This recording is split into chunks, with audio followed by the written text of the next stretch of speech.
I expect that Russia may try to go westbound from this direction from Soledar, and after it go southbound to Bakhmut. So here we have the tactical map, and the main vector for the Russian attack is now over here, not in Bakhmut. They regrouped their forces to attack on this side, and they're quite successful over there. They took Gorno, they took Bakhmutsk, and I would say roughly it's like that for now. This map was published yesterday, so I have to draw on something.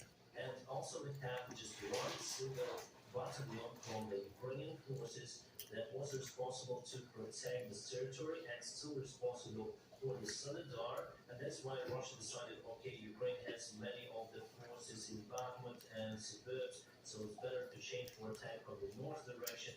However, still there is no any big road, so they still have to cross the river and go from this direction using the main road, but still they have to cross the river over here, and still we have lots of the forces in the Bakhmut suburbs, and we also were able to build defense lines. So for that, I don't think it's a good idea. Maybe they will get Serdar under control, who knows, but it's not the main gate compared to the Bakhmut city. But the fighting is very hard in that area, my friends, and still they push directly to Bakhmut, and they will continue to terrorize the Ukrainian forces. Also, as you mentioned, they tried to reach Opetne, and they took part of that village as well, but they canceled their attack from the south of Bakhmut city. So it means that mostly they sent all their forces to attack Soledar and take the smaller city to show to Vladimir Putin that they have some of the success. I mean, the Wagner soldiers who mostly fight in this area. Although Russia is sending their reinforcements to Belarusian territory, their tracks, their armored vehicles, but Pentagon still doesn't see the signs that Russia is ready to attack Ukraine from the Belarusian, at least for now. And obviously, they don't have enough forces for that stupid mission. However, if they announce the massive mobilization, which I think they will do for sure, they may take one more try to attack the Kyiv city from the north. This is a statement mentioned from the Secretary Antony Blinken from the United States Department of State, and here they say that they will provide the military help for Ukraine for the record $2.85 billion. And the Ukrainian army will have some of the new items in that list. For example, Bradley vehicles. I told you about it in my previous video, but today we have the official negotiation result. Totally we'll have around 50 of those vehicles. So together with France, IMX 10, and together with German Marners, we'll have many more of the total number of vehicles. And our general commander Zaluzhny said that we need at least 700 armored vehicles for the successful attack operations. Also, Ukrainian army will receive the Seas-Power rockets. Those are ground to air and could be used against the cruise missiles and drones. Those rockets are add-on, but at the same time very cheap, and the United States Army has many of those. And the Ukrainian army already redesigned.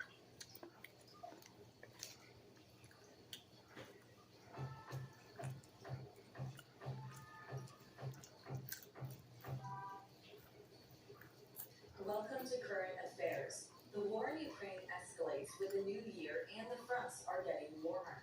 The war on the front is very heated, and all elements of the Russian army are paying the penalty for Vladimir Putin's inhumane policies. The Russian army launched a series of inhumane attacks on Ukrainian cities before and on New Year's Eve.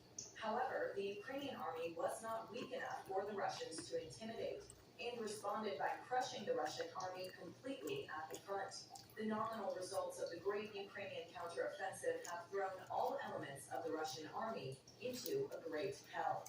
While Putin tried to sacrifice more people and fuel the war at every step, not only Russians and Ukrainians, but also Chechens got their share of this ambition of Putin. It is stated in the reports that the Russian army lost more than 110,000 soldiers in the Ukrainian war. In addition, considering the numbers of wounded Russian soldiers, the losses of the Russian army have exceeded 300,000. Even though these losses are trying to be resolved with the mobilization announced by Putin, reports published from regions where the conflict is intense underline that Russia's casualties are increasing day by day. In this regard, Kadyrov and Prigozhin have While the Russian army was losing soldiers, Wagner, a mercenary group, directed its mercenaries to the region. At the same time, after the failure of the siege of Kiev by the Russian army, Kadyrov appealed to his people and shouted that they should fight for Russia. However, when we look at those days, Kadyrov's move did not go beyond dragging his own citizens to death. We know that after most Chechen warriors went to Ukraine, they joined the Ukrainian armed forces in battalions. There were the battalions of Sheikh Mansour and Dudayev, and now they are part of the armed forces of Ukraine. The battalions of the three warlords at the head of Chechnya, Sheikh Mansour, Dudayev, and Akhmud Special Forces brigades, were the largest forces fighting against the Russians during the war with Russia. With the Akhmud Brigade's betrayal of the Chechens, Vladimir Putin took control of Chechnya and took Kadyrov with him. With the start of the Ukrainian war, Dudayev and Sheikh Mansour troops all joined the ranks of Ukraine, achieving great success against both the Russians and Kadyrov soldiers, and they took the Ukrainian army to the next level. On the other hand, in the later stages of the war, Kadyrovi Chechens, who fought on the Russian side, set up their camps in the Kherson region. However, Chechens who were one of the leading units in the Kherson raid and chose to fight alongside the Ukrainian armed forces drove the Kadyrovites in the Kherson region into Melitopol and Zaporizhia. In recent days, Chechen headquarters have begun to be destroyed one by the Ukrainian armed forces. In the latest report, the Ukrainian General Staff reported that the Ukrainian armed forces hit the headquarters of the Russian invaders near Tokmak in the Zaporizhia region, and a total of 80 Chechen fighters were destroyed. This attack is similar to the attack carried out in Tokmak a few days ago. A few days ago, the Chechen camp of the Russian occupation forces was blown up by the Ukrainian HIMARS in the outer region of Tokmak in the Zaporizhia region. Also on New Year's Eve, the Great Russian Fortress was destroyed in the Makivka region of eastern Ukraine. It was stated that after the attack on the headquarters, there was a loss of 400 soldiers. A group of Kadyrov soldiers is believed to have been at the scene during the attack. Even though the Russian Defense Ministry said in a statement that the loss was 89, the report from the Ukrainian armed forces said something different. It is stated that after these attacks carried out one after another by the Ukrainian armed forces, the loss of Chechens has increased considerably.